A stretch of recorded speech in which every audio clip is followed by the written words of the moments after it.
Welcome back, Motorheads. This is Project Truck Finds on Facebook Marketplace. First, got a 1960 Chevrolet for $16,000.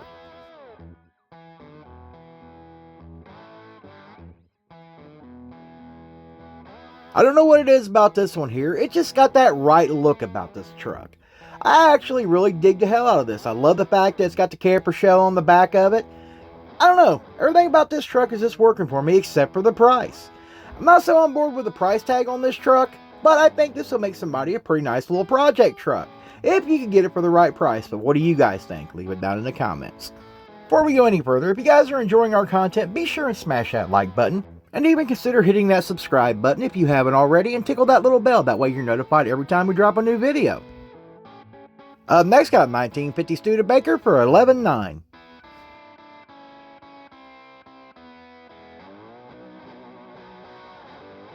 I can't be the only one out there. I think these old Studebaker trucks are cool. I love the lines on these trucks. I always have. I always thought they were just a little different than everything else, and that's what made them very cool in my personal opinion. And what I think really drew me to these trucks was the subtle differences from everything else that's being made at the time. I mean, they never went way over the top, and if you even look at some of the Studebakers, they were kind of setting their own design style at the time back in those days. I'm not saying they were wrong, but they were just a little different with their designs back then. But I think the old pickup trucks, especially the 50 model, they were great looking trucks. I don't think they went too far out of the box, but I don't think they stayed inside the box. And it really just left us with a very cool looking truck. But what do you guys think of the old Studebakers? Leave it down in the comments. Next, got a 1962 Chevrolet for $32,000.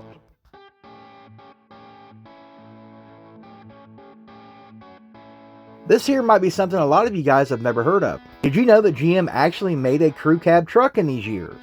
But they were usually reserved for the railroad companies, and I think the Forest Service, and maybe some forms of government.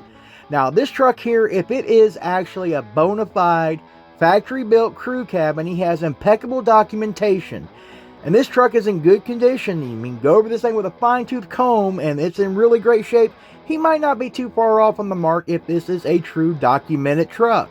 But what do you guys think of the old crew cab here? I think it's cool. Leave it down in the comments. Next, got 1951 Ford for $24,800.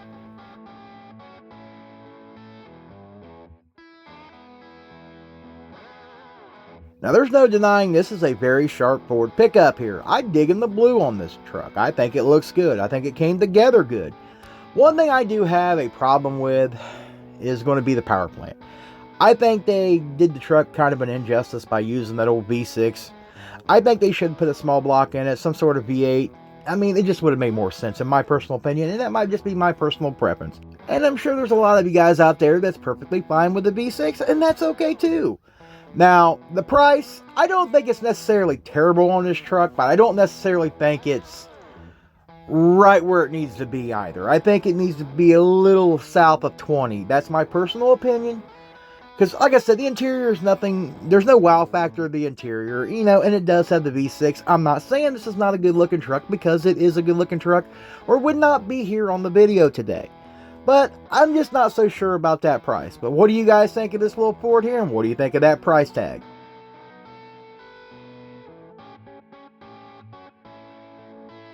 Next, got a 1985 Ford for $13,850.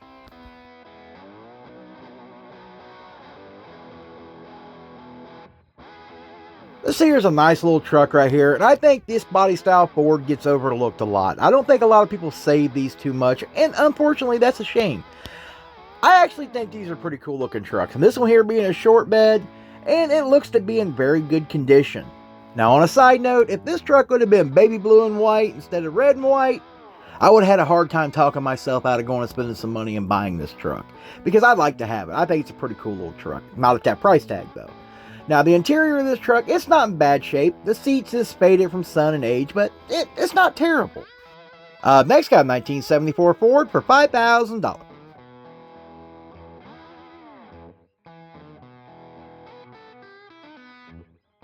This little dent side doesn't look too bad. I know a lot of people love the dent side, myself included. This one here, for the price, It's not terrible asking price. I don't believe I would give $5,000 for this truck, but this is one of those trucks you're definitely going to have to go put an eyeball on so you can actually make a good guess of what this truck is worth. Overall, from the pictures, it doesn't look terrible. You can see there is some body work that needs to be done, but hell, you're going to put body work in any of these old trucks. But overall, I don't think this is necessarily a bad truck. I'm not a big fan of that 360 that's in there, but that's just my personal feelings. Next, got a 1936 International for $6,950.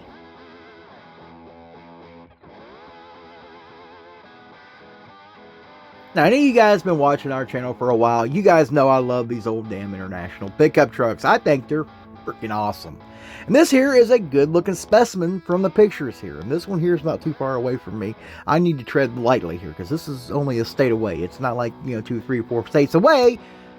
But overall, this thing here is not a bad looking truck. I dig it. It definitely one that you need to go check out and see just how bad it is or how great it is. The pictures, it looks pretty good. Next, got a 1969 Ford for $3,800.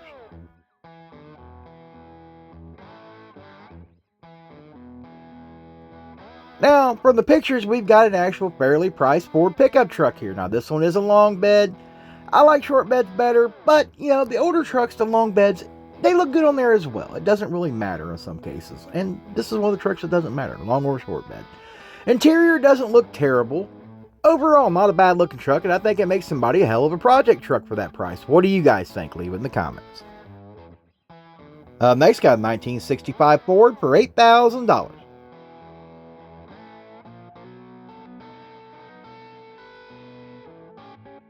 Now, they claim this one here is a daily driver. I think these are some of the better looking old mid-60s Ford pickup trucks. I like these as well. What I'm not liking here is the price tag on this truck. I've seen these trucks way cleaner for that price. Now, overall, I don't think it's a bad truck. This is definitely one you're actually going to have to go see in person, look it over, listen to that motor, and see if it's really worth the $8,000. But what do you guys think? Next, got a 1938 Ford for $27,000.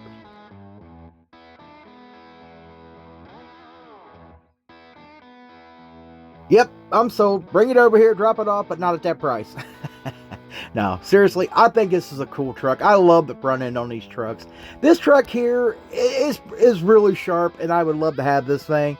This truck here needs to get rid of the patina paint job, even though I like patina paint jobs as well, or the lack of paint job, whatever you want to call it. This thing here deserves shiny paint. I mean, this thing deserves a nice quality paint job. One where you actually straighten all the body panels and make everything crisp, all the body lines are right. But at $27,000, if you're not buying this for a forever truck for yourself to finish out and paint it that way, you're going to lose your hind end on this truck. That's all I got for you today. If you liked today's video, be sure and smash that like button. It really helps us out in the algorithm. And subscribe if you haven't already. We'll see you guys in the next one.